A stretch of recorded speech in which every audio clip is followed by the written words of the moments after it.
Hello everyone and welcome back to TowerGate. It is day 301, January the 4th, 2018. Thank you so much for tuning in, everyone. Wow, we have so much information tonight, there's no way I'm going to get to all of it. In fact, some of it is from leftover I couldn't get to from last night. But we're going to do the best we can and get as much as we covered as we possibly can. First of all, I want to right off the top say that I had a comment from yesterday's video from Spy Gal.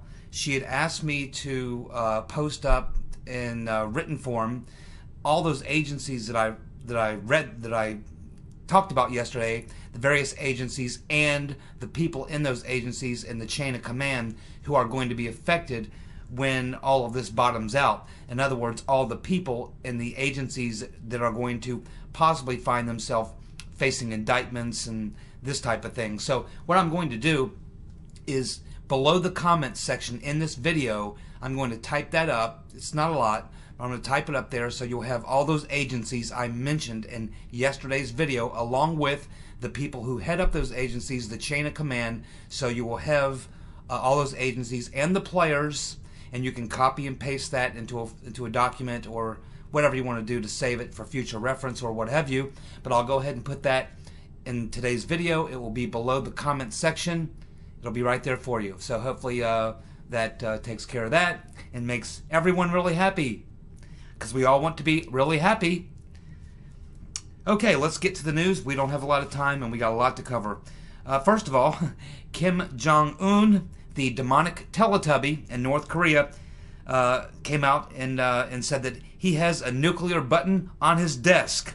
And of course, I guess as you've heard, Trump tweeted back, yeah, I have an even bigger button on my desk, and mine actually works. Yeah, you don't want to get into a Twitter war with Trump. You usually lose that. But I imagine a lot of people in the intelligence community are analyzing this right now to see what this means. And of course, we know that right after this tweet, not too many hours later, we heard that Kim Jong-un had decided he would send a delegation to South Korea to have some negotiations. And that's probably has something to do with the fact that the South Korean leader had decided to allow North Koreans to attend the Olympics. You got to wonder if Kim Jong-un will even allow his Olympians to attend the Olympics, because they'll probably defect. Although I imagine they have a lot of security around them and they'll shoot them if they try to run out of the stadium or something. But anyway, it's a tricky situation defecting out of North Korea. But let's look at this and see. I haven't thought this through like for several hours to see what I think about it or researched it. But just right off the top of my head, when I heard that, I thought, okay, what's Kim Jong-un? What's his play? What is the demonic Teletubby thinking here? And my initial thoughts off the top of my head are that, you know, the sanctions are biting very, very badly in North Korea. They are having a very difficult time. They have spent $5 to $6 billion, at least we know of, on this program. They've tested these nukes, they've tested these missiles, and quite honestly, there's a lot of starving people in North Korea. They have to worry about seeing what's going on in Iran because of the economic conditions there, whether or not that could happen there in North Korea, and it certainly could. So I think that when you look at this statement where Kim Jong-un comes out and says, okay, I got the nuclear button on my desk, what is he saying? And who is he saying it to? Well, he's not saying that to us. He's not telling us anything we don't know. I think that was intended more for his population and for the people around him. And I think what he's saying is, for 50 years, this has been our goal, and we have finally achieved it. We have finally achieved our goal. We have a nuclear deterrent. We have a nuke, a hydrogen nuke, and we can deliver it to our greatest adversary, the United States. By saying this, he's essentially saying, we've won. He's claimed victory. And now he's going to go talk to the South Koreans, and now he's going to go try to work some things out. That's what it looks like to me, because he knows he's facing some serious consequences if he doesn't. The economic conditions are very, very bad. They don't have the money. The sanctions are really, really biting. And he doesn't know Trump. I mean, he knew with the Kims knew with Clinton and Bush and Obama they were never going to do anything except for bribe them, pay them off, pay them to go away, pay them to shut up. But they figured out that Trump is not that way. He's not going to send them money. He's not going to send them oil. He's not going to send them rice, grain, or wheat. He's sending them nothing but more sanctions and threatening to take them out. And quite honestly, I think the demonic Teletubby doesn't know if Trump is for real or not. But I don't think he wants to take the chance, and I think he's probably thought it through and decided maybe he's played this game about as far as he should play it. Now, maybe I'm wrong. Maybe tomorrow he'll come out and test another nuke or another intercontinental ballistic missile. I don't know what he's going to do. Now, I don't think that their program is quite where it needs to be, and it's certainly not a major threat to us. My biggest fear of a North Korean or Iranian or anything like that, I don't fear the nuke so much. I have a greater fear, I think, of chemical weapons or biological weapons. Those are much more difficult to deal with, and to me, because I think that we could probably take out his missiles. He probably wouldn't get the first one off the pad before we shot it down, because I know we have microwave technology that can do that. We've been dealing with microwave technology since the early 1970s. And we use microwave technology and have been using microwave technology in the military for communications. So I know, and we have several ships out in the Mediterranean right now that are armed with these weapons that can shoot essentially laser beams, microwaves. So I don't think that, I really don't focus too much on that.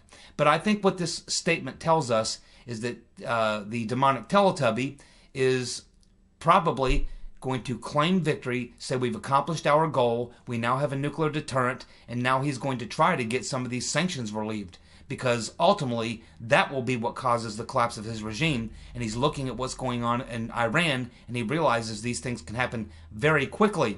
The last Iranian revolution popped up. When it started, 3 months later, it was over.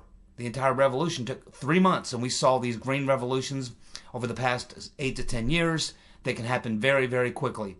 And Kim Jong-un knows he is susceptible to this as well. So, we'll just have to keep our eye on that situation. But that's my initial take on the North Korean situation, is that I think that that's what's going on here. I think Kim Jong-un has finally reached the point where something has to give. And I think he is going to capitulate. I think Kim Jong-un is going to blink. Now, a lot of people ask, why am I so confident? Why am I so confident that the perps are going to be taken down, that these individuals are going to be indicted, and they're going to go to jail, and that there'll be a lot of people going down when this scandal finally plays itself out? May take another year, may take another 2 or 3 years, but eventually this is all going to bottom out. It's a very big scandal with a lot to untangle, but when it finally is untangled, and I believe it will be, you're going to see a lot of these perps going to jail. Why am I so confident? Well, I could probably spend a couple hours talking about this, but I don't have that long. So I'll give you kind of the short version of why I think that ultimately this is going to shake itself out, and people ultimately are going to go to jail, and we are going to get pretty much to the bottom of this kettle of fish, this stinking kettle of fish.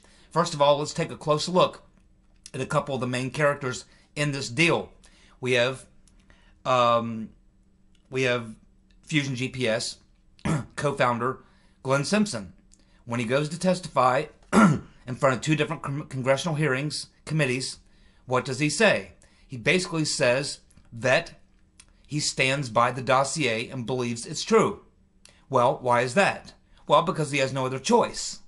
He can't stand there and go, yeah, well, I really don't believe the dossier, never really believed the dossier. I just got paid to put it out there, so I did it. Well, that throws him into a lot of legal jeopardy, because he's being sued by the 3 top bankers at Alpha Bank, and by Mr.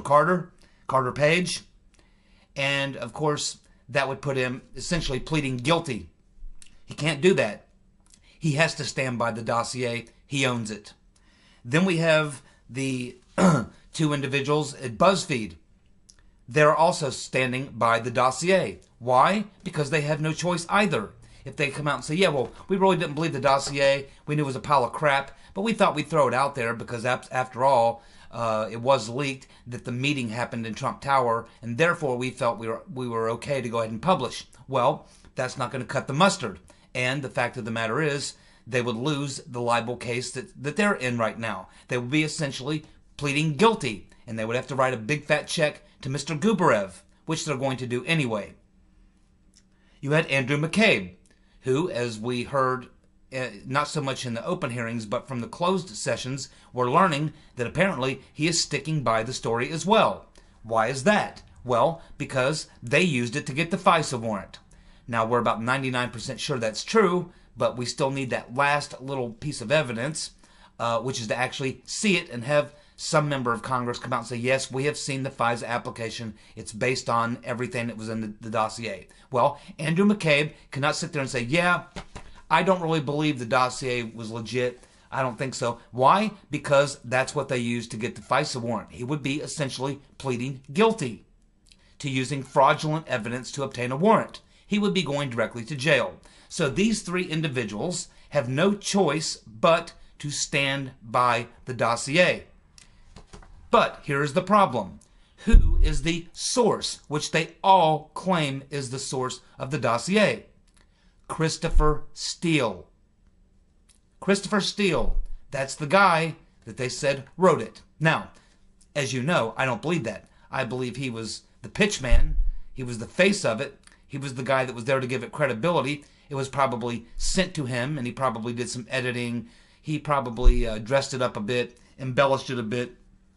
But I think that the dossier was created right there at Fusion GPS, probably by Glenn Simpson and his wife, Nellie Orr, getting some help from her husband, Bruce, who was sending her over some tips and some things so they could put this fabrication together.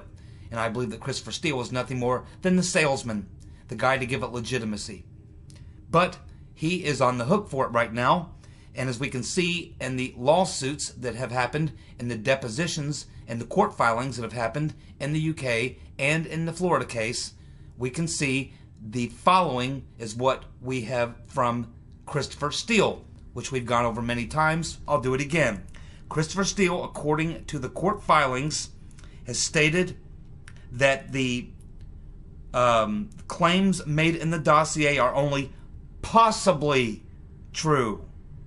Possibly true. He's not that confident anymore. That won't stand up in court. Possibly true? The FBI went and you got a FISA warrant on something that was possibly true? BuzzFeed published the dossier on something that was possibly true?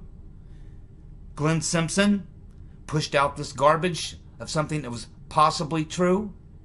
I don't think so. In the court filings, Christopher Steele says that the intelligence was limited. Before, back in the summer, it was all there. It was great. He had it nailed down. Now, in the court filings, when the rubber actually hits the road and there's money on the line, the intelligence was limited. Now he says that Trump-Russia collusion is that there was only a possible connection. A possible connection. Before, oh, he was 100% sure all these things happened. That's why he was sending it off to the CIA, the FBI, Senator Magoo, and everyone else. Then coming to the United States on 2 times on behalf of Fusion GPS to talk to media people so that he could sell it. And he didn't come all that way to sell it on a possible connection. You can believe that. Steele says in the court filings that he never vetted the final memo and that it was raw intelligence. Why he's saying that? He's saying that because that final memo is the one that named Alpha Bank and Mr. Gubarev, who are the people who are suing him. And as you can see, he's losing his confidence as he sees the noose tightening around his neck, and he envisions his bank account shrinking to 0.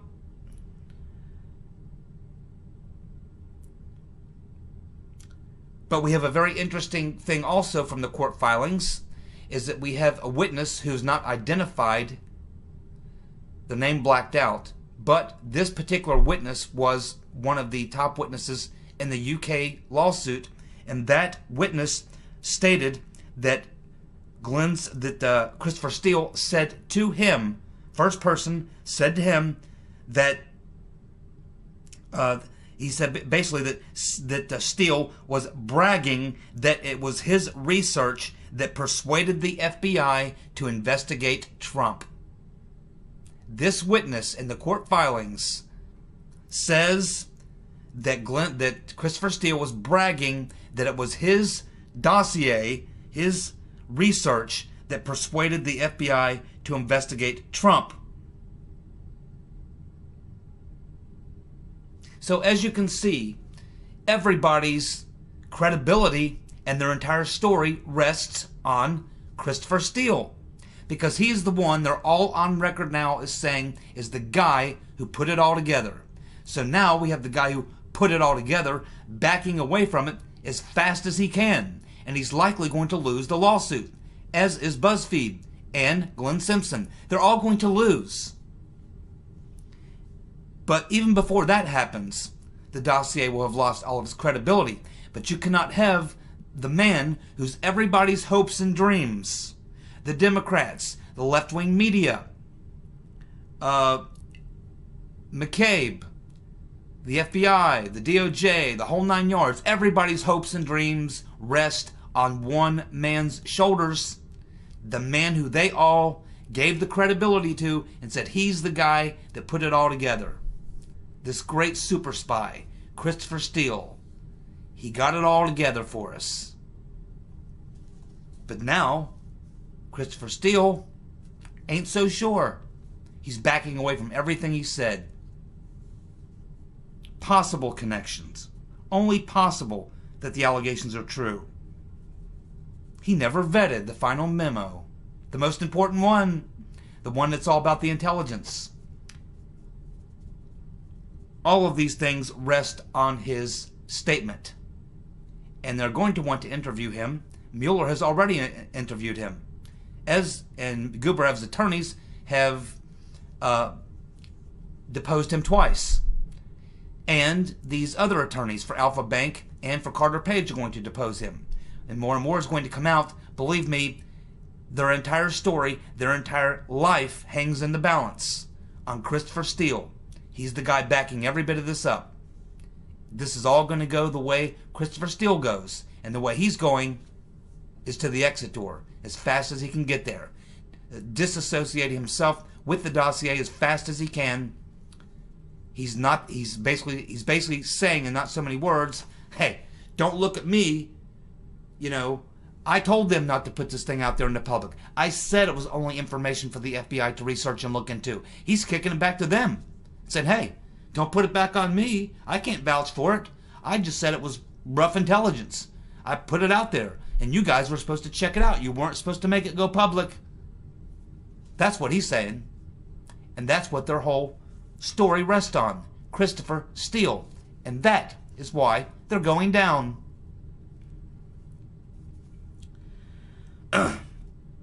I commented on the story that ran last week about the New York Times running the story where George Papadopoulos, they changed the narrative because they know the dossier narrative is dead, and so they go to the George Papadopoulos, and now they say, oh, well, he was actually the reason all the dossier did was kind of reinforce. We already had everything from Papadopoulos, and then came the dossier, and boy, that really put it over the edge.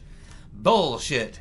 Well, here you go. James Clapper, the DNI, the director of national intelligence, head of all the intelligence agencies, came out on TV and said, while he was in office, he never even heard the name of George Papadopoulos. Never even heard his name. Didn't even know who he was until we heard about it, come out in the newspapers. Didn't even know about George Papadopoulos. It is impossible for the warrant, the FISA warrants, to have been taken out based on Papadopoulos without James Clapper knowing about it. James Clapper would certainly know what was the reason for the FISA warrants. It all had to go through him. He's at DNI, the Director of National Intelligence. And he's like, Papadopoulos? I didn't even heard that name when I was DNI. Name never even came up. I didn't hear it until, they charged him and with lying to the FBI, and then that's when I heard about George Papadopoulos. Imagine that.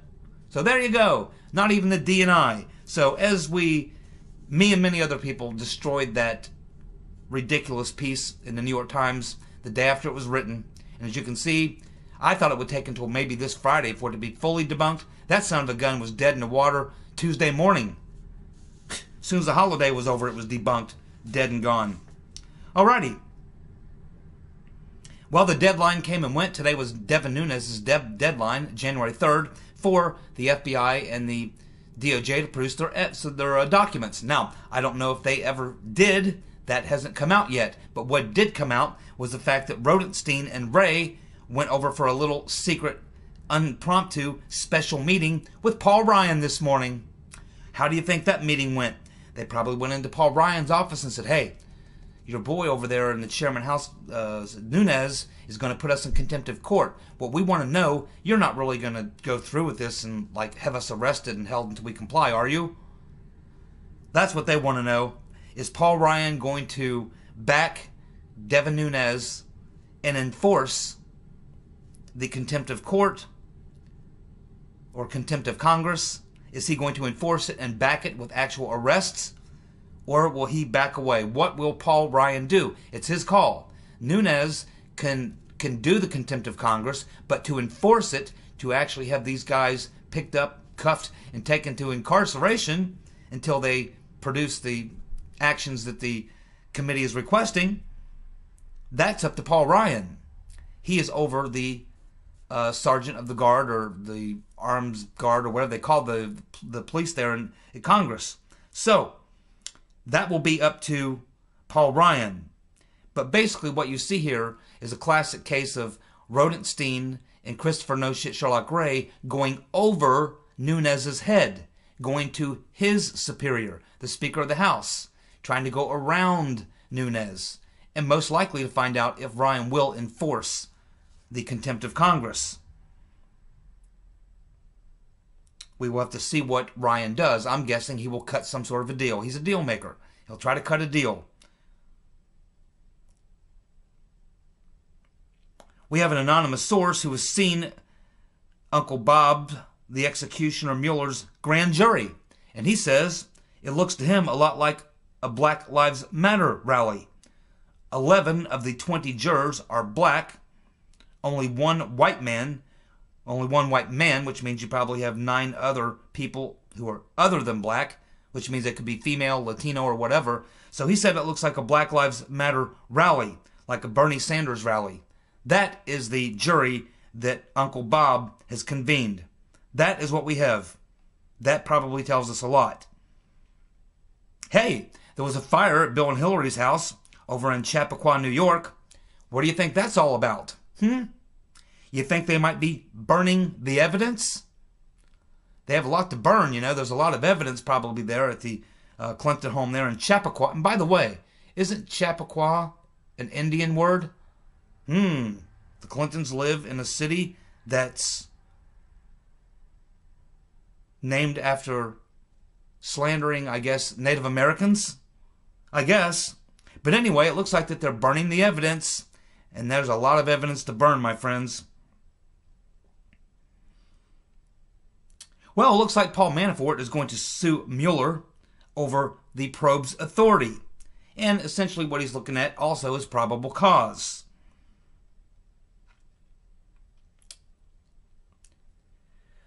So, what would you think of this? Well, it looks like to me basically a masterstroke. And if you remember, I did a video about a month and a half ago where I said Manafort needs to sue Mueller. As soon as I heard that Mueller was going to file charges against Manafort, and I read the story and how he got the investigation going and all that kind of stuff, the very first thing that popped into my mind was what was his probable cause to get the warrant, to even look at any of these things? How did he get this type of leeway to do this? And of course, this is one of the areas where Manafort's attorneys are going to go. Now, what do I think this is all about? Well, I kind of doubt that, well, I shouldn't say I doubt it. I'm not an attorney or anything, but, I would have a rough time believing that a federal judge is going to want to get mixed up in this. There's so much going on. You have a special prosecutor appointed by the Attorney General of the United States. You have all these national security things going on. There's a lot going on in this deal here. And for Manafort to even be able to get into proving his case and all that, they would have to request all kinds of classified information. This thing could drag out for years and years, which is basically the point. Remember, Manafort's rich. He's got a lot of money. So what is this all about? Well, to me, it just looks like Manafort is going on offense. He's going to provide Mueller with the same misery that Mueller gave him. Because essentially what you have is Robert Mueller riding his bicycle down the street at 100 miles an hour as fast as he can pedal, and Paul Manafort reaches out and sticks a big old monkey wrench right into the spokes and throws Mueller over the handlebars. Because what is going to happen, again, this is a civil suit. And as we know, in a civil suit, both attorneys get to depose each other's witnesses. They also get to have the discovery process, where both sides have to put forth all of the evidence that they're going to use in their case. Now, a lot of this will be classified and all kinds of stuff, and getting all that type of stuff will be very difficult. But what this does, this gives Manafort's attorneys the opportunity to do to Mueller exactly what Mueller did to him. Mueller could bring in anyone he wanted, put him in front of a grand jury, ask him any type of questions he wanted, dig into any information he wanted to. He had carte blanche to do whatever he wanted. Now, with a civil case like this, Manafort's attorneys get to do that to Mueller's witnesses. Oh, that would include Ben Strzok, James Comey, Loretta Lynch. The whole mob will be able to be deposed, and Manafort's attorneys will get to sit there and probe them with all sorts of questions to find the motive, to find the probable cause for the warrant. He'll probably try to find out whether or not Mueller really had the authority to even go into this area where he tried to turn up these charges on Manafort. And we don't even know if the charges against Manafort will even stick. Just because he's been charged doesn't mean he's guilty.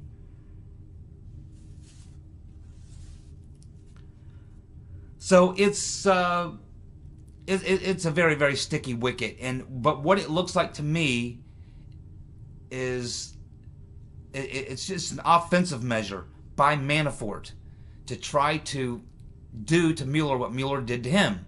Because now Mueller has to go out now and hire his own personal attorneys, which will cost him millions of dollars to defend him and all these other people. And Manafort's attorneys get to really dig in and find out what Mueller had. And Manafort understands the law. You have a right to see the evidence against you. You have a right to see and question and counter the witnesses and question the witnesses of whom accused you. And that's everyone that worked on Mueller's team who brought these charges against Manafort. They have to face scrutiny against Manafort's attorneys.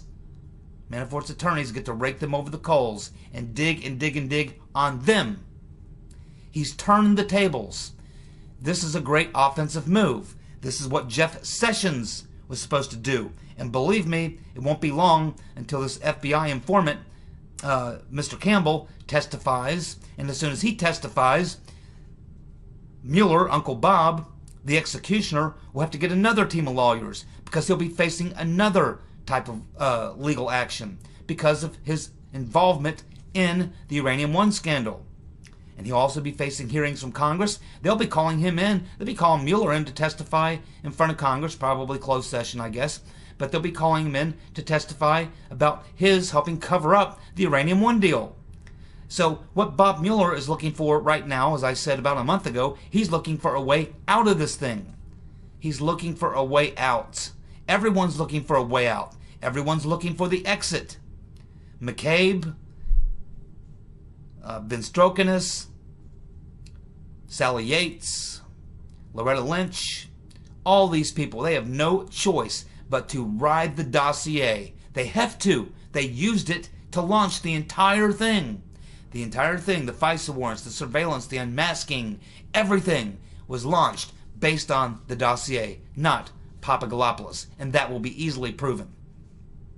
That's why that they can't let go of it. They have to ride the dossier. It's the only horse. It's the only horse in the race for them. The guy they're all counting on knows Christopher Steele, and Christopher Steele ain't so sure anymore. It was just raw intelligence. It's possible that could have happened. He doesn't have any proof. Hey, he didn't tell him to run the story in BuzzFeed. He didn't tell everyone to go out there and sell this thing. That's what he's telling everybody. He doesn't want to testify. Why doesn't he? Why doesn't the Democrats on these committees who are on part of this investigation call in Christopher Steele and say, okay, Chris, we just want you to tell us all. Just lay it all out for us right here. Why won't they do that? Them Democrats and Simpson and BuzzFeed, they don't want Christopher Steele anywhere near them. It is BuzzFeed and Glenn Simpson, Fusion GPS's attorneys right now that are fighting to keep Christopher Steele from having to testify in those court hearings. They already got his deposition, but they don't want him testifying because they don't want the attorney representing the lawyers from Alpha Bank or the lawyers representing Mr. Gubarev or anybody to have to put Christopher Steele on the stand and hold him to his dossier, because they know under oath, when he has to actually hold up his hand and tell the truth, they're not going to let him get away with terms like all possible. They're either going to make him say either this stuff happened or it didn't. Did it happen? Your name's on it. You wrote it. You tell us. Did this stuff happen? Can you prove it? Show us the evidence. Where is the evidence? Where's your witnesses? Where is it? Prove it. He can't. Everything rests on Christopher Steele, and he can't prove a damn thing. Not a damn thing. And that's why they're all going down. Everything rides on Christopher Steele's reputation and his testimony. And he's not willing to give testimony. He won't testify in front of Congress. His attorneys are fighting like hell to keep him from having to testify, as is BuzzFeed's attorneys and Fusion GPS attorneys. They're fighting to keep Steele from testifying. Why doesn't anyone want the guy who wrote it, who says it was all true, who now says it's doubtful if it was true? Why don't they want that guy to testify? They don't want him in Congress. They don't want him in Florida for BuzzFeed. They don't want him in the UK. They don't want this guy testifying to anyone, because they know when he gets in front of a jury or in front of Congress or in front of a judge and he's under oath, he can't tell you that he can back anything that's in the dossier other than Carter Page traveled to Moscow. That's it.